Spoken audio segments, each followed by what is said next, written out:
शामली गांव बेहद ही सुंदर गांव था, जहां के लोग मिलजुल कर रहा करते थे। इस गांव में एक स्कूल था जिसमें गांव के सभी बच्चे पढ़ने जाया करते। एक रोज उस स्कूल में पढ़ने वाली सीता, जो कि महज 12 साल की थी, वो काफी समय बाद स्कूल आती है। अरे, ये नई बच्ची कौन है? अच्छा अच्छा, याद आया, सीता। इतने दिनों बाद स्कूल कैसे आना हुआ? या घर का रास्ता भूल गई थी तुम? एक तो ये ढंग से पढ़ाता नहीं है, ऊपर से कह रहा है तू स्कूल क्यों आई है? अभी बताता हूँ इसे। नहीं नहीं चिंटू, अपने टीचर के बारे में ऐसा नहीं कहते, और सच तो ये है कि मैं बहुत समय बाद स्कूल आई हूँ। क्या खुसर फुसर हो रही है? चलो चलो जल्दी से अपनी बेंच पर खड़ी हो जाओ। लेकिन टीचर जी, सीता की तबीयत ठीक नहीं है, इसीलिए वो इतने दिनों बाद स्कूल आई है। अरे, इसकी तबीयत ठीक नहीं थी तो स्कूल आई क्यों?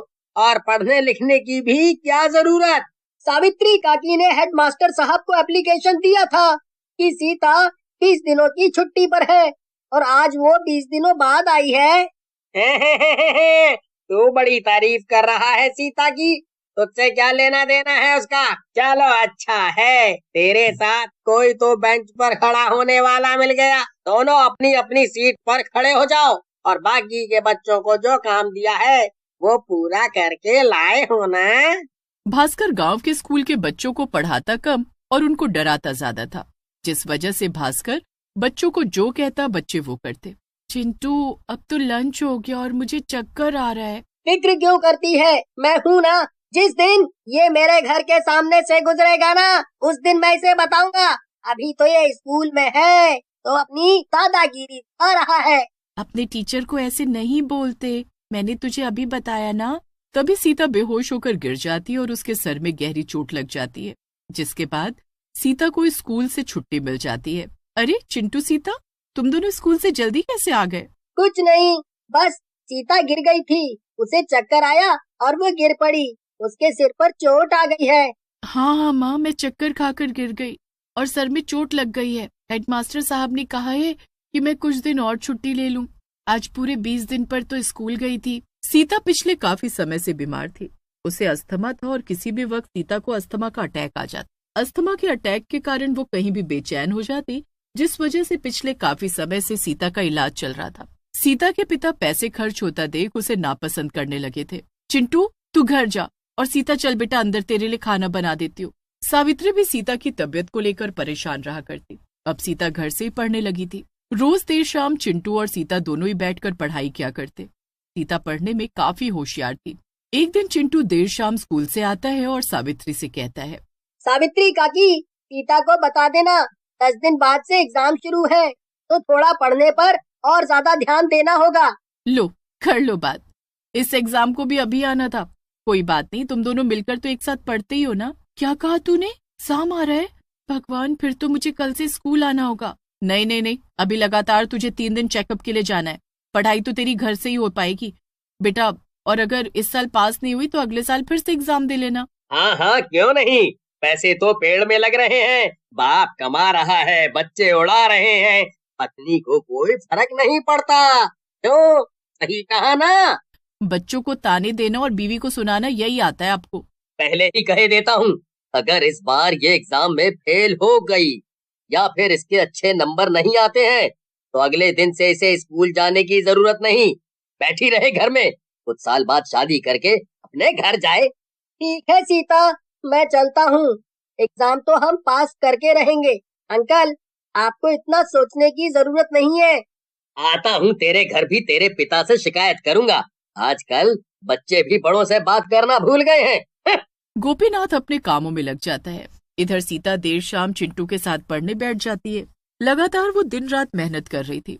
हालांकि उसने अपनी बीमारी के कारण स्कूल से छुट्टी ले रखी थी, जिस वजह से वो घर से ही पढ़ने के लिए चिंटू स्कूल में जो कुछ भी समझ पाता वो जाकर सीता को बता दिया करता। अब करीब 10 दिन बाद एग्जाम शुरू होते हैं। क्या बात है, क्या बात है, आज फिर सीता माता के दर्शन हो ही गए। कैसे आना हुआ सीता बेटा? अरे टीचर जी, कैसी बातें कर रहे हैं? हम यहाँ शादी की पार्टी में तो आए नहीं है। एग्जाम है तो आना तो पड़ेगा ना। एग्जाम खत्म होने दो, उसके बाद मुर्गी देने वाला अंडा बनाऊंगा तुझे। बहुत बोलने लगा है। और हाँ, पूरे साल बेशक स्कूल ना आओ, लेकिन एग्जाम में आना जरूरी है। अगले साल भी एग्जाम आएंगे, उसमें हिस्सा ले लिया होता है। सीता अपने टीचर की कड़वी बातें सुनकर उसे नजरअंदाज करती है और एग्जाम देने बैठ जाती है। ये एग्जाम लगभग 5 से 6 दिन चलता है और उसके बाद सभी बच्चे निश्चिंत हो जाते हैं। अब इंतजार होता है तो 15 दिन बाद आने वाले एग्जाम के रिजल्ट का, जिसके लिए बच्चे इंतजार कर रहे थे। स्कूल के बीच में कुछ दिनों के लिए छुट्टी पड़ जाती है। चिंता न कर, माँ के साथ समय पर पहुंच जाऊंगी। अब अगले ही दिन सभी बच्चे स्कूल में पहुंचते हैं। और तो और उसमें से करीब 10 बच्चे फेल थे, जिसमें चिंटू और सीता का नाम भी था। सीता इस बात से काफी हैरान थी। नहीं माँ, ऐसा हो ही नहीं सकता। मैंने सारे क्वेश्चन के आंसर दिए थे। ये तो सरासर गलत है। अगर बच्चे कह रहे हैं कि उन्होंने अच्छे से एग्जाम दिया है तो दोबारा पेपर चेक होना चाहिए। सावित्री और बाकी के और भी लोग बहुत कोशिश करते हैं, लेकिन स्कूल वाले कोई सुनवाई नहीं लेते। इधर गोपीनाथ सीता को बहुत सुनाता है, जिस वजह से सीता बहुत परेशान हो जाती है। अपने पापा की कई बातों का बुरा नहीं मानना बेटा, उनकी तो बोलने की आदत है। लेकिन करीब 2 महीने बाद टेंशन और बीमारी के कारण सीता इस दुनिया को छोड़कर जा चुकी थी। सावित्री का सब कुछ उजड़ जाता है। गोपीनाथ को भी इस बात का दुख तब होता है जब वो अपनी बेटी को खो देता है, और अपनी बेटी को खोने के 1 महीने बाद वो अपनी पत्नी को भी खो बैठता है। सीता के बिना सावित्री भी दुनिया को अलविदा कह चुकी थी। अरे सावित्री बहन जैसी माँ भगवान सबको दे। अपनी बेटी के जाने के बाद खाना पीना जीना सब छोड़ दिया उस औरत ने। तू कह रहा था ना कि तेरे क्लास का टीचर तुम लोग को डराता है। कल ही गांव की सारी औरतों को ले जाकर उसे अच्छे से सबक सिखाती हूँ। इधर बसंती गांव की औरतों को ले जाकर जब दोबारा बच्चों के पेपर चेक करवाती है तो उसमें सबसे अच्छा नंबर सीता का होता है। उसके बाद चिंटू भी 2nd नंबर पर आता है। लेकिन उस स्कूल की टीचर भास्कर की वजह से सब कुछ बिगड़ चुका था। लेकिन एक बार फिर उस स्कूल का हेडमास्टर उसे वार्निंग देकर छोड़ देता है।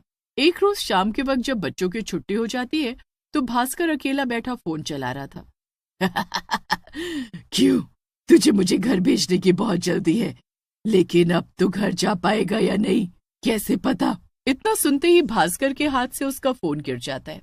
कोई फायदा नहीं, तेरी आवाज बाहर तक नहीं जाएगी। सब जा चुके हैं सिवाय तेरे। अब तो तू सीधे परलोक जाएगा। देखो मुझे छोड़ दो, तुम जो कोई भी हो, मुझे छोड़ दो। तुझे छोड़ तो दूंगी, लेकिन मेरी आत्मा को मुक्ति नहीं मिल पाएगी जब तक मैं तुझे तड़पा तड़पा कर मार न दूं। तुझे पता है मैं कौन हूँ? उस सीता की माँ जिसे तूने बिना पेपर चेक किए फेल कर दिया था। लेकिन कारण पता है तुझे? उसके मरने का कारण तू है। उसने अपनी डायरी में लिखा था कि उसका टीचर स्कूल के बच्चों को पढ़ाता नहीं डराता है। तो आज तुझे डरता हुआ देख बहुत अच्छा लग रहा है मुझे। चलो जल्दी से ब्लैक बोर्ड पर जो कुछ मैंने कहा है अपने हाथों से लिख दो, वरना मजबूरन मुझे तुम्हें मार कर खुद ही ये सब लिखना होगा। भास्कर डरते डरते ब्लैक बोर्ड पर चुड़ैल की कही हुई बातें लिख देता है। वो बहुत डरा हुआ था, लेकिन कुछ कर नहीं सकता था। जैसे ही भास्कर बोर्ड पर चुड़ैल की कही हुई बात लिखता है, चुड़ैल उसे मार डालती है। और अगली सुबह जब स्कूल खुलता है तो लोग हैरान रह जाते हैं और गांव में ये बात आग की तरह फैल जाती है कि स्कूल के टीचर भास्कर ने खुदकुशी कर ली। भगवान इस टीचर की आत्मा को शांति दे। काम का ना काज का, दुश्मन अनाज का। जरूर इसे सावित्री काकी ने मारा होगा। मैंने उन्हें कल स्कूल में देखा था। क्या बड़बड़ा रहा है? चल अब घर, आज तेरी छुट्टी। उस दिन सारे बच्चों की छुट्टी हो जाती है और सबको यही लगता है कि सचमुच भास्कर ने आत्महत्या की है।